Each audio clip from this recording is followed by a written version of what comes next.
Commander Jake Morrison stood on the bridge of the UES Defiance, staring at the massive alien fleet that had just appeared in space. The ships were huge, each one 3 times bigger than any human vessel ever built. There were thousands of them, floating in perfect formation like a deadly metal cloud against the stars. "Sir, we're receiving a transmission," said Lieutenant Kelly Brooks, her voice tight with fear. She was young, maybe 25, and this was her first time seeing real alien warships. Her hands shook as she worked the communication controls. Jake nodded grimly. He had been expecting this moment for weeks. The intelligence reports had been clear. The Zethrin Collective was coming, and they weren't here to make friends. He looked around the bridge at his crew. They were all scared, but they were ready to do their duty. "Put it through," he ordered. The main screen flickered to life, showing a massive alien creature. It had 4 arms, purple skin, and eyes that glowed red in the dark. Its mouth was full of sharp teeth, and when it spoke, its voice was like thunder, rolling across the sky. "I am Thurak the Dominator, war speaker of the Zethrin Collective," the alien said. "You will listen to my words, humans, and you will obey them without question." Jake felt his jaw tighten. He had dealt with bullies before, but never one with 3,000 warships backing him up. Still, he wasn't about to bow down to anyone, alien or not. "We're listening," Jake replied, keeping his voice steady. "The Zethrin Collective has claimed this sector of space. You have 7 of your days to evacuate all human colonies in the Outer Rim. This includes Kepler 442b, Proxima Centauri, and all mining stations in your asteroid belt. You will leave immediately and never return." The alien's red eyes seemed to burn through the screen. "If you refuse, we will destroy every human settlement, every ship, and every person we find. We have done this to 13 other species. They were smart enough to leave. We hope you are equally wise." The transmission ended, leaving the bridge in total silence. Jake could hear the hum of the ship's engines and the quiet beeping of computers, but nobody spoke. They all knew what they had just heard. It was a death sentence for millions of people. "Lieutenant Brooks, get me Admiral Carter on Earth Command." "Priority 1, Jake ordered. While they waited for the connection, Jake thought about the colonies. He had visited Kepler 442b just last year. It was a beautiful world with rolling green hills and clear blue skies. The colonists had been there for 3 generations, building farms and raising families. They had schools, libraries, and small towns that looked like something from old Earth. "Admiral Carter online, sir," Brooks reported. Admiral Lisa Carter's face appeared on the screen. She was in her 50s, with gray hair and sharp blue eyes that had seen too many battles. She looked tired, like she hadn't slept in days. "Commander Morrison, I assume you received the same message we did," she said. "Yes, ma'am. What are your orders?" Carter was quiet for a moment. "The Terran Council is meeting in emergency session. The President wants to negotiate. The Secretary of Defense wants immediate evacuation. Frankly, Jake, I don't know what the hell we're supposed to do." Jake had never heard the Admiral sound so uncertain. Lisa Carter was known throughout the fleet as someone who always had a plan, always knew what to do next. If she was lost, things were worse than he thought. "What about the colonies, Admiral? Are we really going to abandon them?" "We might not have a choice. Our entire fleet has maybe 200 ships. They have over 3,000. In a straight fight, we'd last about 10 minutes. On Luna Station, Dr. Elena Rodriguez was working frantically in her laboratory. She was Earth's top expert on alien biology, and she had been studying the Zethrin transmissions for hours. The aliens had included detailed files about their empire, probably to intimidate humanity into surrendering. What she found was disturbing. The Zethrins had conquered 14 star systems over the past 200 years. They were a warrior race that believed in something they called honorable conquest.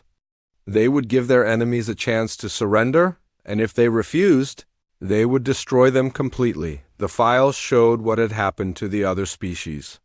The lucky ones became slave workers in Zethrin mining operations. The unlucky ones were wiped out entirely. Either way, their civilizations were gone forever. Elena picked up her communicator and called Earth Command. "This is Dr. Rodriguez. I need to speak to Admiral Carter immediately. She's in a meeting with the Terran Council, Doctor." "Can this wait?" "No, it can't. Tell her I've analyzed the Zethran files. She needs to know what we're really dealing with." Meanwhile, on the colony world of Kepler 442b, Captain Ben Tyler was reading the evacuation orders that had just come through. He was the military commander for the entire planet, responsible for protecting 50,000 colonists spread across 3 continents. The orders were clear. All military personnel were to help with the evacuation. Every ship, every transport, every piece of equipment was to be used to get people off the planet as fast as possible. They had 7 days to save 50,000 lives. Ben walked to the window of his command center and looked out at the valley below. He could see the town of New Dallas, with its neat rows of houses and the big school where his own daughter attended classes. Beyond that were the farms that fed the entire colony, and the mines that provided rare metals for Earth's industries. His communicator buzzed. It was Mary Campbell, the elected leader of the colonial government. She was a tough woman in her 60s, who had helped build the first settlements on Kepler 442b. "Ben, we need to talk," she said. "If it's about the evacuation, Mary, I'm already working on it. We'll get as many people out as we can. That's what I want to talk about. The Colony Council met an hour ago. We took a vote." Ben felt a cold knot form in his stomach. "What kind of vote?" "We voted not to leave." "Mary, you can't be serious. These aliens will kill everyone on the planet. Maybe they will. But this is our home, Ben. We built it with our own hands. We buried our dead here. We raised our children here. We're not going to run away just because some alien bully tells us to." Ben sat down heavily in his chair. He had been afraid of this. The colonists were stubborn people. They had to be to survive on a frontier world so far from Earth, but their stubbornness might get them all killed. "Mary, I have orders from Earth Command. I'm supposed to evacuate everyone. And I have orders from the people who elected me. They want to stay and fight." "Fight with what?" "We have maybe 100 soldiers and some mining equipment. They have warships that can destroy planets." Mary's voice was quiet but firm. "Then we'll die fighting, but we won't die running." Back on Earth, the Terran Council was meeting in the Great Chamber beneath the Rocky Mountains.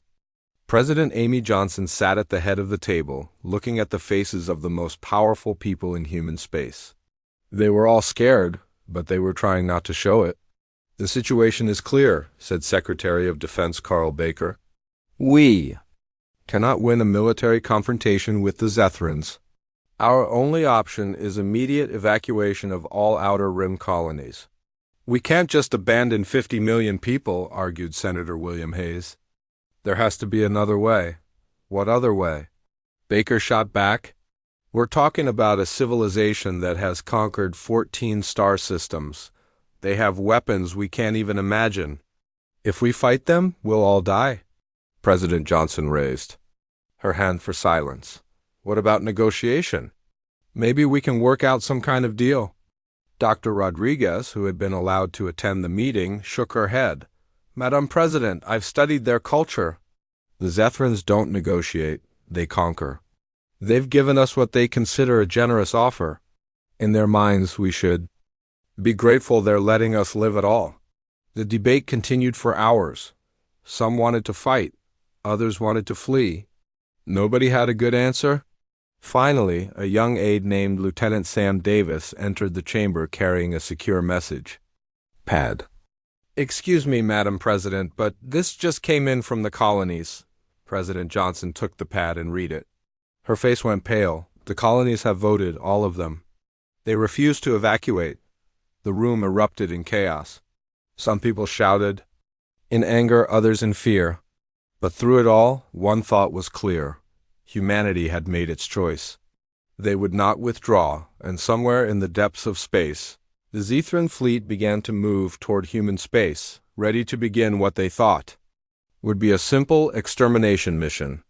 They had no idea that they were about to face an enemy unlike any they had ever encountered before.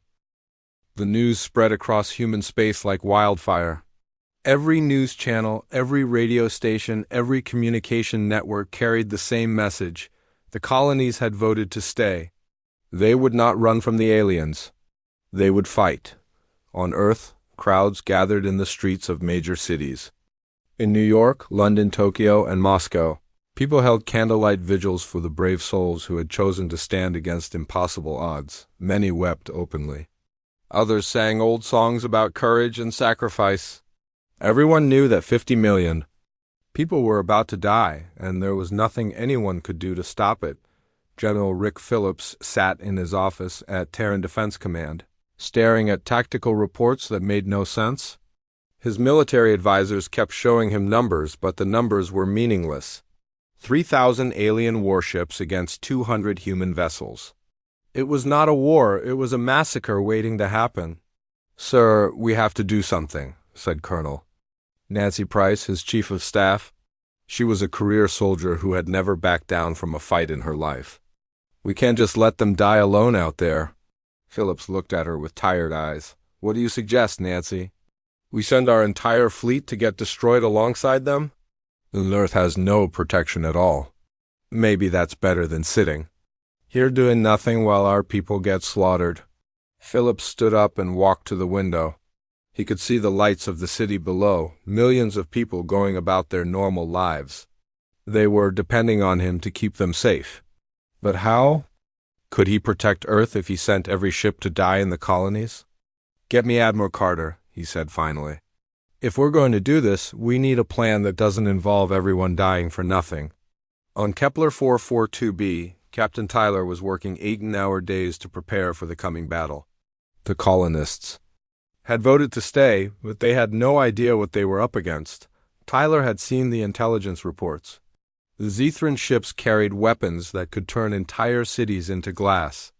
Their smallest fighters were more powerful than humanity's best destroyers, but the colonists were determined to try. Mary Campbell had organized them into work crews. The farmers were using their tractors to dig defensive positions. The miners were setting up their drilling equipment as improvised artillery. Even the children were helping, carrying supplies and messages between the scattered settlements. "This is insane," Tyler muttered to himself as he watched a group of teenagers load mining explosives into a cargo truck. "We're going to get everyone killed." His second-in-command, Lieutenant Paul Martinez, overheard him. "Maybe so, sir. But at least we'll die on our feet instead of running away." Tyler looked at the young officer. Martinez had been born on Kepler 442b. This was the only home he had ever known. For him, there was no choice. Fight or die, but never surrender. "All right, Paul, if we're going to do this, we're going to do it right. Get me the mining supervisors. I want to know everything about those explosives they use to break up asteroids." On Mars, Dr. Alex Stone was working in his laboratory with barely any sleep. He was the head of the Experimental Weapons Division, and he had been given an impossible task: find a way to make human weapons effective against Zethran armor. The problem was simple. Human weapons had been designed to fight other humans. The Zethrans had technology that was centuries ahead of anything Earth had ever produced. Their ships were protected by energy shields that could stop nuclear weapons. Their armor was made from materials that didn't even exist in human science, but Stone had one advantage. He had been working on quantum disruptors for the past 5 years. Originally designed for mining operations, they could tear apart matter at the atomic level. If he could mount them on fighter ships, they might be able to cut through Zethran defenses. "Doctor, you need to see this," said his assistant, Engineer Kate Sullivan. She was pointing at a computer screen showing test results from the latest up-in trials. Stone looked at the data and felt his heart sink. The quantum disruptors worked, but they required enormous amounts of power. A fighter ship could only fire them once before its reactor overloaded. After that, the ship would be defenseless. "It's a suicide weapon," he said quietly. Kate nodded. "Yes, sir. But it's the only weapon we have that can hurt them." Stone thought about the colonists who had voted to stay and fight. They were willing to die for their homes. Maybe human pilots would be willing to die for their species. "Start production immediately," he ordered. "And Kate, find me volunteers who understand they won't be coming back." Admiral Carter was in her command center, surrounded by screens showing the positions of every human ship in space. She had been ordered to prepare for Operation Wildfire, the most desperate military plan in human history. Every available ship, from military cruisers to merchant freighters, would converge on the main Zethran fleet. The mission was not to win. It was to inflict so much damage that the aliens would think twice about their assessment of humanity. "Admiral, we have over 800 ships ready to join the operation," reported Captain Frank Murphy, her tactical officer. "Most of them are civilian vessels with no military training." Carter nodded grimly. "They don't need training, Frank. They just need courage. And from what I've seen, courage is something humans have in abundance." The plan was simple in its brutality. The civilian ships would carry as much explosive material as they could hold. They would ram the Zethran vessels, trading their lives for maximum damage. The military ships would provide cover and target the most important enemy vessels. "Ma'am, we're receiving reports from our scouts," Murphy continued. "The first Zethran patrol fleets have reached the colony systems." Carter felt her stomach tighten. How many ships? "About 50 per system. They're moving slowly, probably expecting an easy victory. Then let's give them something to think about. Signal all ships. Operation Wildfire is now active." On Kepler 442b, the first Zethran ships appeared in the sky like falling stars. The colonists had been watching for them, and when they arrived, every human settlement went into action. The aliens expected to find helpless farmers and miners. Instead, they found a carefully planned defense. The humans had turned their farming equipment into weapons. Tractors pulled improvised missile launchers. Harvesting machines fired mining charges at the alien fighters. The Zethrans had never seen anything like it. Their tactical computers could not understand why civilian vehicles were attacking military spacecraft. It violated every rule of civilized warfare. "This is impossible," War Commander Thrax said from his flagship. "These are not soldiers. They are workers and children. Why are they fighting?" His tactical officer, a young Zethran named Vex, studied the sensor readings. "Sir, they have converted their entire colony into a military base. Every building, every vehicle, every person is part of their defense." Thrak felt a chill run down his spine. In 200 years of conquest, the Zethrans had never faced an enemy that used their entire population as soldiers.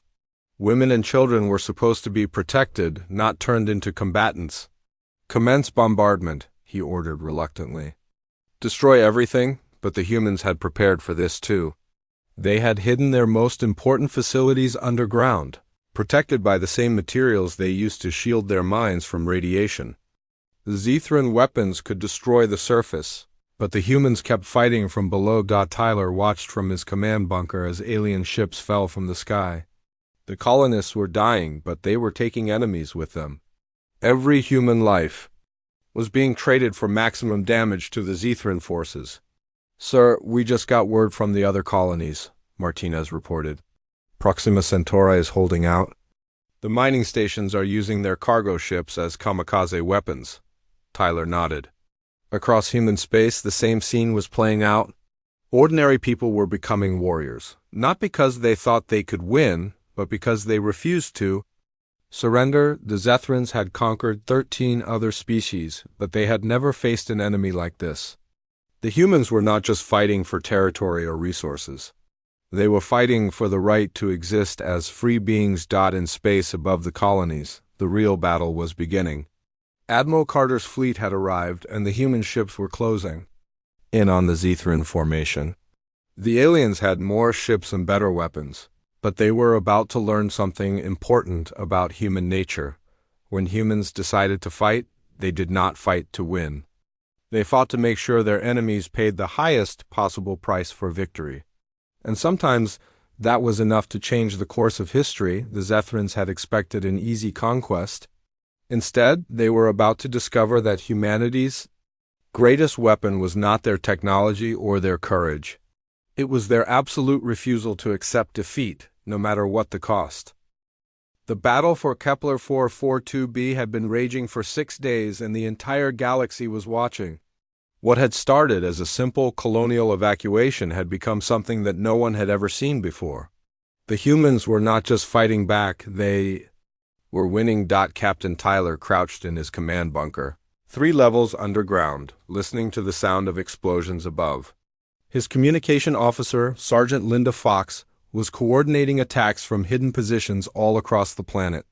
The Zethrans had destroyed most of the surface buildings, but the humans kept fighting from underground tunnels and hidden bunkers.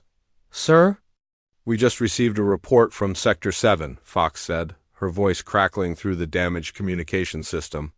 A 12-year-old girl named Annie Roberts just took out a Zethran patrol using a mining laser. She's been operating it from her family's basement for 2 days. Tyler shook his head in amazement. Children were fighting alongside adults. Grandparents were building bombs in their kitchens. The entire planet had become a weapons factory, and every human was a soldier. "What's our casualty count?" he asked. "Hard to say, sir. We've lost about half our people, but the Zethrans have lost 37 ships. That's more than they lost in their last 3 conquests combined." Tyler felt a grim satisfaction. The colonists were dying, but they were making the aliens pay for every meter of ground. More importantly, they were proving something to the rest of the galaxy. Humans could not be conquered easily. Above the planet, War Commander Thrak was facing a crisis he had never imagined. His fleet of 50 ships had been reduced to 13, and the humans were still fighting. His tactical computers kept showing him impossible data. How could farmers and miners destroy military spacecraft? "Sir, we're receiving new orders from the High Command," reported his communications officer. "They want a full report on human combat capabilities." Thrak felt his 4 stomachs twist with anxiety. The High Command only asked for detailed reports when a campaign was not going according to plan. In his 200 years of military service, he had never failed to conquer a target within the first day. "Tell them the humans are using unconventional tactics," he said carefully. "They do not fight like civilized beings. They use their young. As soldiers, they hide weapons in medical facilities. They turn their entire population into combatants." What he did not tell them was that the humans had done something even more disturbing. They had made war personal.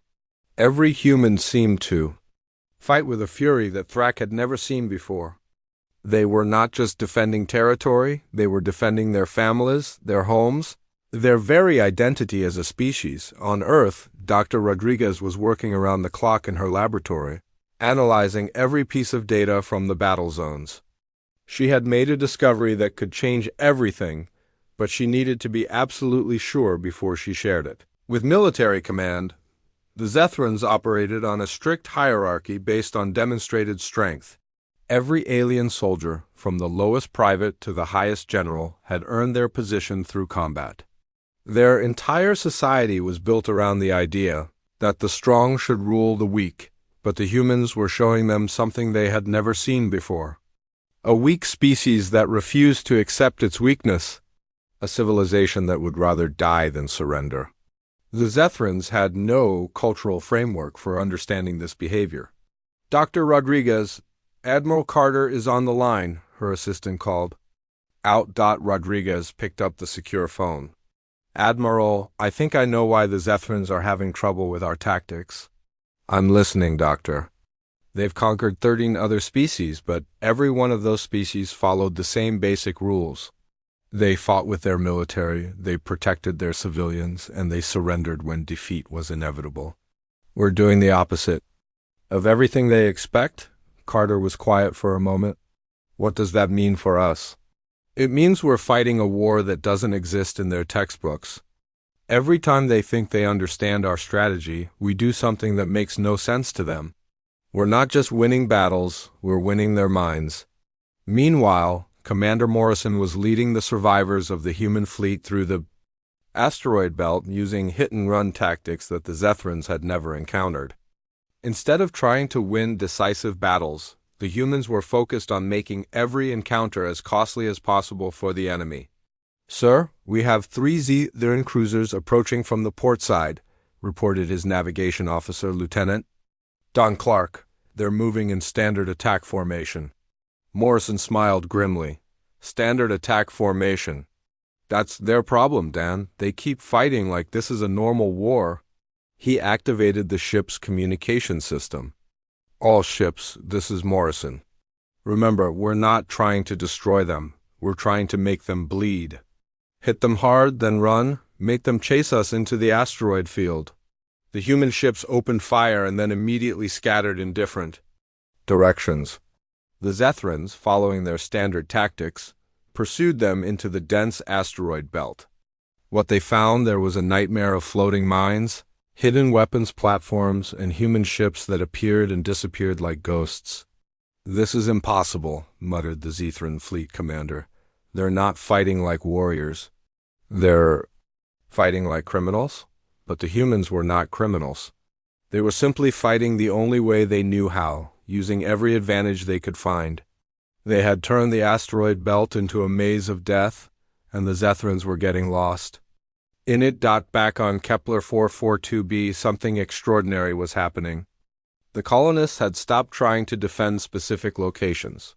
Instead, they were turning the entire planet into a weapon. Every building that the Zethrans captured was booby-trapped.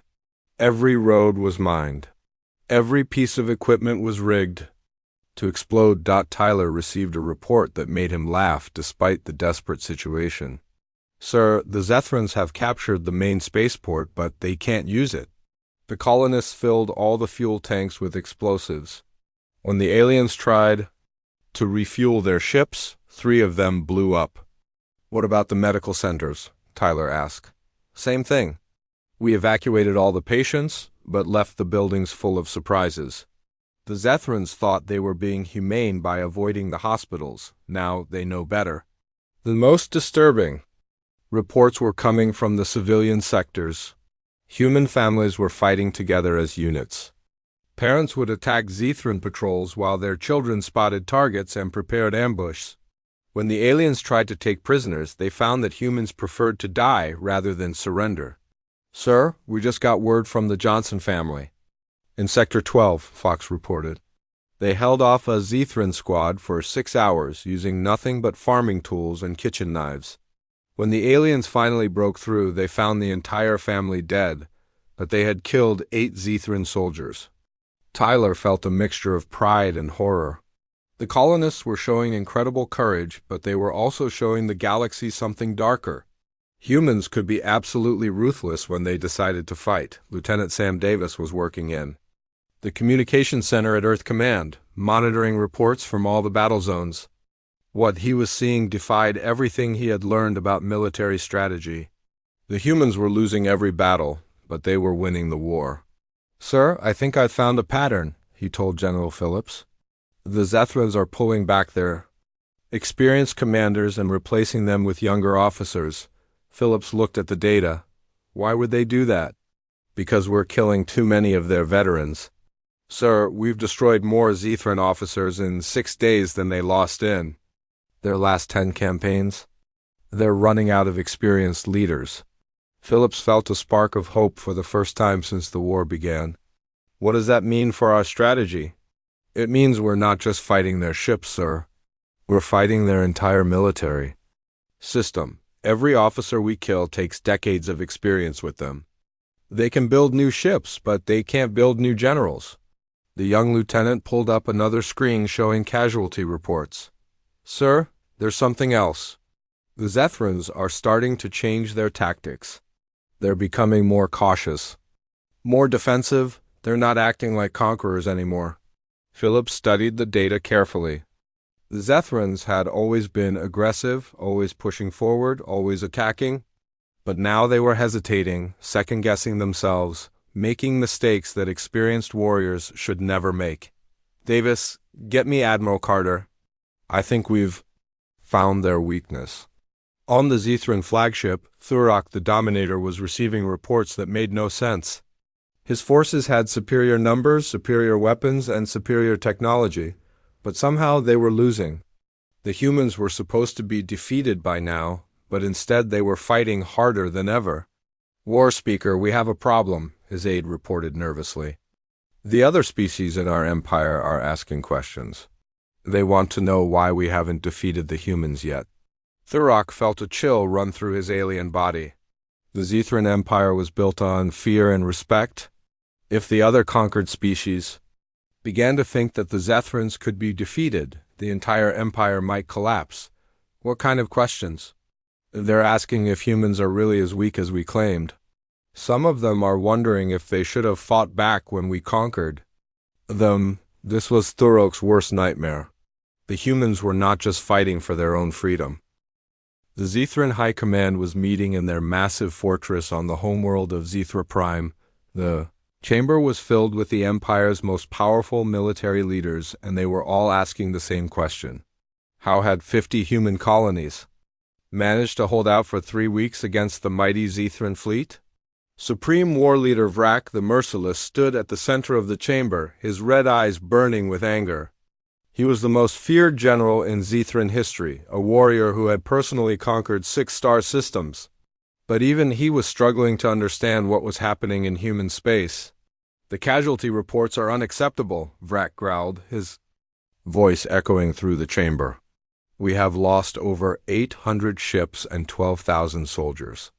The humans have lost millions of people, but they continue to fight. This makes no sense. His tactical advisor, General Klex, stepped forward nervously. Sir, our analysts believe the humans are using their entire population as soldiers. They do not distinguish between military and civilian targets. Every human settlement is a fortress. Vrak's forearms clenched into fists. Then we will treat them as they deserve to be treated. If they want to fight like animals, we will exterminate them like animals. The chamber fell silent. Every Zethran leader knew what Vrak meant. The Empire had protocols for dealing with species that refused to surrender properly. Complete extermination, no prisoners, no mercy, no survivors. Are you suggesting the final solution? Asked War Speaker Thurok, who had just returned from the human front lines in disgrace. I am ordering it, Vrak replied.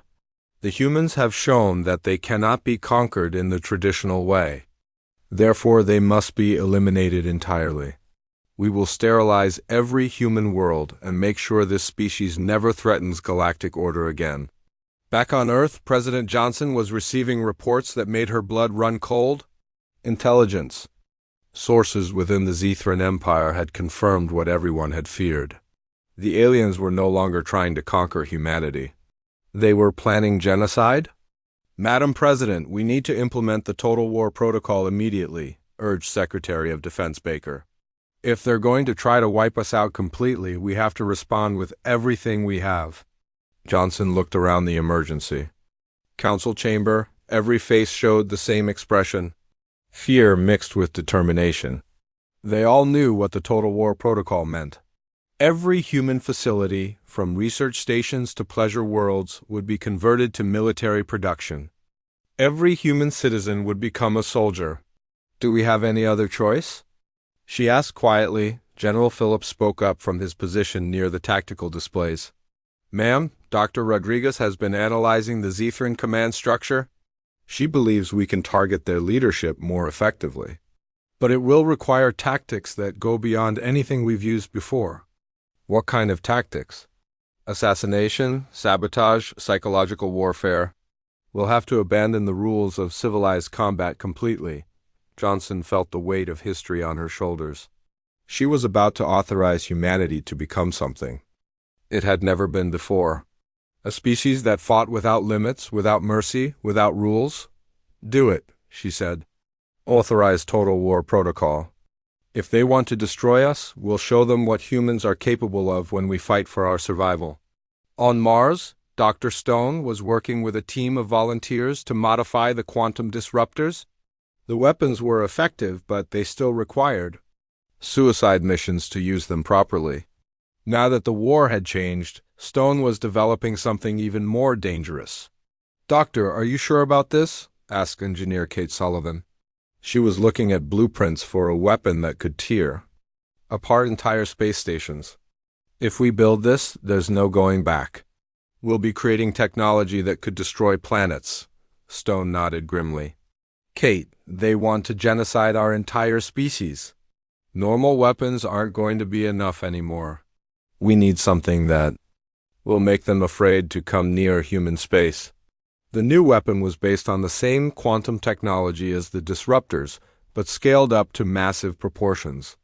A single device could create a chain reaction that would destroy everything within 100,000 kilometers. It was not a weapon for conquest, it was a weapon for making enemies afraid to attack. How many can we build? Stone asked. Maybe 20 if we strip every research facility in the solar system.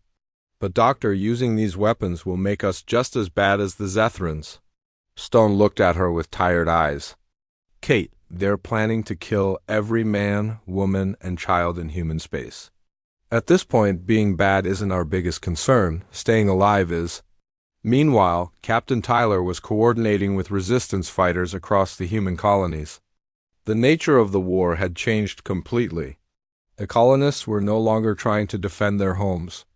They were trying to make the Zethrans pay such a high price that other species would think twice before attacking humanity. Sir, we just received word from New Angeles, reported Sergeant Fox. The entire city evacuated into the underground tunnels. But they left the surface rigged with enough explosives to level a mountain. When the Zethrans moved in, they lost 40 ships in a single blast. Tyler felt a mixture of pride and horror. The colonists had become experts at creating massive explosions. They were turning their own cities into weapons, sacrificing everything they had built to hurt the enemy. What about Proxima Centauri? The mining colonies there have gone completely underground. They're using the asteroid tunnels as a base of operations. Every time the Zethrans think they've cleared a sector, human fighters appear and attack their supply lines. Tyler realized that humanity was evolving new forms of warfare. They were not trying to hold territory anymore. They were trying to make occupation impossible. Every human world was becoming a nightmare for the Zethrans, a place where death could come from anywhere at any time. Dr. Rodriguez was working with a special team of analysts to decode captured Zethran communications. What she had found was disturbing, but it also offered hope. The Zethran Empire was starting to show cracks. Admiral Carter, you need to see this, she said over the secure communication line. The Zethrans are having internal problems. Some of their conquered species are starting to rebel. Carter leaned forward with interest. Which species? The Kalari system just had 3 separate uprisings. The Zethrans had to pull ships from our front lines to deal with them. More importantly, the rebels are using human tactics. They're copying our strategies. This was exactly what Carter had hoped for. The human resistance was not just about saving human colonies anymore. It was about showing the entire galaxy that the Zethrans could be fought. Doctor, can we make contact with these rebel groups? I think so. The Zethrans use a standard communication protocol across their empire. If we can break their encryption, we can coordinate with resistance movements on dozens of worlds. Carter felt a surge of excitement. If they could turn this into a galaxy-wide rebellion, the Zethrans would be facing enemies on every front. But it would require sharing human military secrets with alien species they had never met. Lieutenant Davis was monitoring the tactical situation from Earth Command when he noticed something unusual. The Zethran fleets were changing their deployment patterns. Instead of aggressive attacks, they were forming defensive positions around their most important worlds. General Phillips, I think the Zethrans are scared, he reported. Phillips looked at the tactical displays. What makes you say that? Sir, look at their fleet positions. They're not trying to advance anymore. They're protecting their home systems. I think our tactics are working better than we realized. Phillips studied the data carefully. The Zethrans had always been aggressive conquerors, always pushing forward, always attacking. But now they were pulling back, consolidating their forces, acting like they were the ones being invaded. Davis, get me a secure line to all our field commanders. I want to test a theory. Over the next few hours, Phillips coordinated simultaneous attacks on Zethran positions across human space. What he found confirmed his suspicions. The aliens were not responding with their usual overwhelming force. Instead, they were being careful, cautious, defensive. They're not fighting like conquerors anymore, Phillips realized. They're fighting like they're afraid of us. This was the moment when Phillips understood that the real war had begun. It was not a war between ships or weapons. It was a war between two completely different ideas about what it meant to fight. The Zethrans believed in honorable conquest and civilized warfare. In rules and limitations, the humans believed in survival at any cost. On the Zethran flagship, General Vrak was reading reports that made him question everything he thought he knew about warfare. The humans had done something that no species in galactic history had ever accomplished. They had made war unprofitable. "Sir, the cost analysis is complete," his aide reported nervously. "At current casualty rates, conquering the human colonies will cost us more ships and soldiers than we gained in our last 5 conquests combined." Vrak felt his stomach twist with anxiety. The Zethran Empire was built on the principle that conquest should be profitable. Every war should result in more resources, more territory, more power, but the humans were destroying that equation. "What about the other conquered species? Are they still obedient?" "No, sir. We've had to deploy garrison fleets to 17 different systems." The discovery of the Zethran biological weapons program changed everything. Dr. Rodriguez sat in her laboratory on Luna Station, staring at the captured alien data that proved what humanity's worst fears.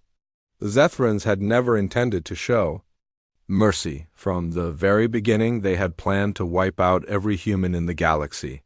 "Admiral Carter, you need to see this immediately," Rodriguez said into her secure communicator. Her voice was shaking with a mixture of rage and terror.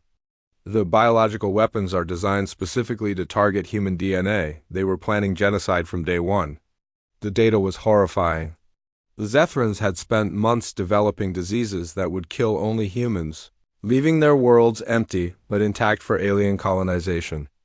The offer of evacuation had been a lie, designed to make the Zethrans look honorable while they prepared to commit mass murder. Admiral Carter read the files with growing anger. "Doctor, are you telling me that even if we had surrendered, they would have killed us all anyway?" "Yes, ma'am. The evacuation ships would have been infected with the bioweapons. Every human who tried to leave would have died within days. The Zethrans never intended to let us live." Carter felt something cold and hard settle in her chest. For weeks, she had been fighting a war to save human colonies. Now she realized she was fighting a war to save the human species from complete extinction. "Get me President Johnson. It's time to activate Operation Prometheus." Operation Prometheus was humanity's darkest plan, named after the Titan who stole fire from the gods. If the Zethrans wanted to play God with biological weapons, humans would show them what happened when mortals fought back with everything they had. Captain Tyler was leading the final defense of Kepler 442b from his underground command center. The planet's surface was a wasteland of craters and burning cities, but the humans were still fighting. They had been underground for 2 months, surviving on stored supplies and pure determination. "Sir, we just intercepted a Zethran communication," reported Sergeant Fox. "They're preparing to deploy the bioweapons. They want to test them here before using them on Earth." Tyler felt his blood turn to ice. The colonists had been fighting for their homes, but now they were fighting to prevent a weapon that could kill every human in the galaxy. "How long do we have?" "Maybe 6 hours before the weapon ships arrive." Tyler made a decision that would have been unthinkable just months ago. "Activate the planet killer charges, all of them." Fox stared at him in shock. "Sir, that will destroy the entire planet. Everyone will die." "Everyone's going to die anyway if those bioweapons work. But if we destroy this planet while their test ships are here, we might stop them from perfecting the weapons." Tyler picked up the communication device that connected him to every human settlement on the planet. "Attention all defenders. This is Captain Tyler. In 6 hours, we're going to detonate every explosive device on Kepler 442b. The planet will be destroyed. But we'll take a lot of Zethrans with us. Anyone who wants to evacuate can try, but I'm staying to make sure this works." The response was immediate and unanimous. Every surviving colonist voted to stay. They would turn their entire world into a weapon to protect the rest of humanity. On Earth, Dr. Stone was putting the finishing touches on humanity's most terrible creation. The quantum planet killer was ready, and it was beyond anything the galaxy had ever seen. One device could destroy not just a planet, but an entire solar system. "Doctor, the President is asking for a final status report," said Kate Sullivan. She looked exhausted and frightened. Building weapons of mass destruction was taking a toll on everyone involved. "Tell her we have 20 devices ready for deployment. Each one can sterilize everything within 100,000 kilometers. If we use them all at once, we can destroy the Zethran home system completely." Kate was quiet for a moment. "Doctor, using these weapons will make us monsters. We'll be committing genocide just like them." Stone looked at her with empty eyes. "Kate, they were always planning to kill us all. The only difference is that now we have the power to kill them back.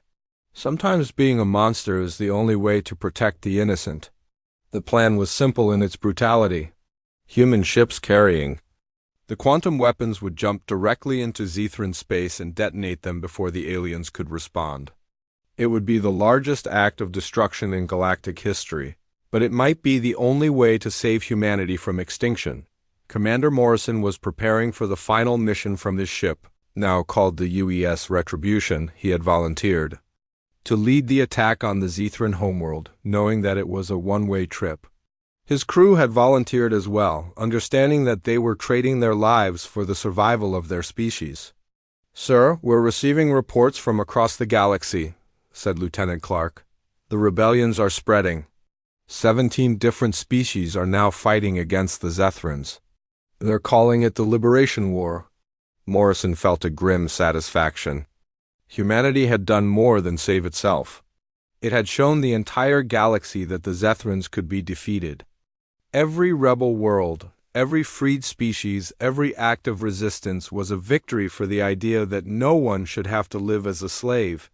"What about our own casualties?" "Heavy, sir.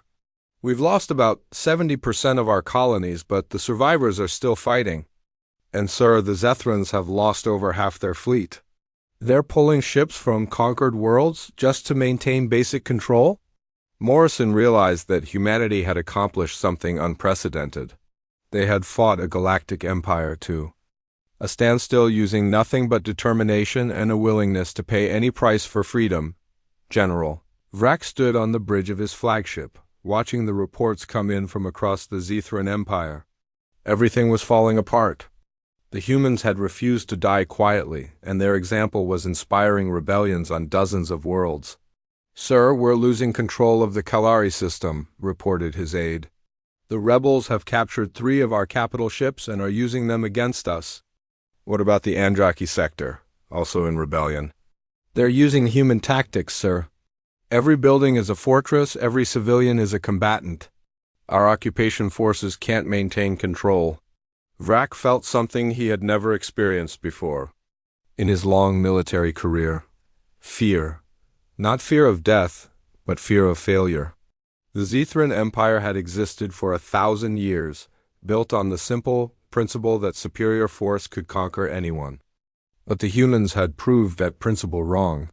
"Sir, there's something else," the aide continued nervously. "Our intelligence reports suggest that the humans have developed weapons capable of destroying entire star systems. They're planning an attack on the homeworld." Vrak's red eyes blazed with fury and terror. "How's that possible? They're a primitive species. Their technology is centuries behind ours." "Sir, the humans don't seem to care about technological limitations. They just keep building bigger weapons until something works." The truth was that humanity had done something the Zethrans couldn't understand. They had embraced their own capacity for destruction. When faced with extinction, humans had decided that if they were going to die, they would take their enemies with them. The final battle began when the quantum weapon ships jumped into the Zethran home system. Morrison watched as his ship and 19 others appeared near Zethra Prime, the heart of the alien empire. They had seconds before the Zethran defenses would destroy them. All ships, this is Morrison. Remember what we're fighting for? Not just for humanity, but for every species that deserves to live free. The quantum weapons detonated simultaneously, creating a chain reaction that tore apart the fabric of space itself. The Zethran homeworld and its entire defensive fleet vanished in a ball of pure energy that could be seen from other star systems, but the humans paid a price for their victory. The quantum explosions created a dead zone in space that would be uninhabitable for thousands of years. Morrison and his crew, along with hundreds of others, had sacrificed their lives to deliver the killing blow on Earth. President Johnson received the final report from the battle zone. The Zethran Empire was finished. Their homeworld was gone, their fleet was scattered, and their conquered territories were in open rebellion. Madam President, we're receiving a transmission from the surviving Zethran forces, reported General Phillips. The message was simple: we withdraw. But the cost of victory was staggering. The human colonies were in ruins, billions were dead, and humanity had been forced to become something they had never wanted to be. They had proven they could fight like monsters when necessary, but they had also proven that sometimes monsters were necessary to protect civilization. Dr. Rodriguez sat in her laboratory, analyzing the final data from the war. Humanity had changed forever. They had developed weapons that could destroy planets, tactics that ignored all rules of civilized warfare, and a willingness to sacrifice anything for survival. What kind of species are we now? She wondered aloud. The answer came from Admiral Carter, who was visiting the lab to review the war records. We're the species that survived, Elena. We're the species that other civilizations will think twice before threatening. We've proven that humanity's greatest strength isn't our technology or our courage. It's our absolute refusal to accept defeat. The war was over, but its effects would last forever.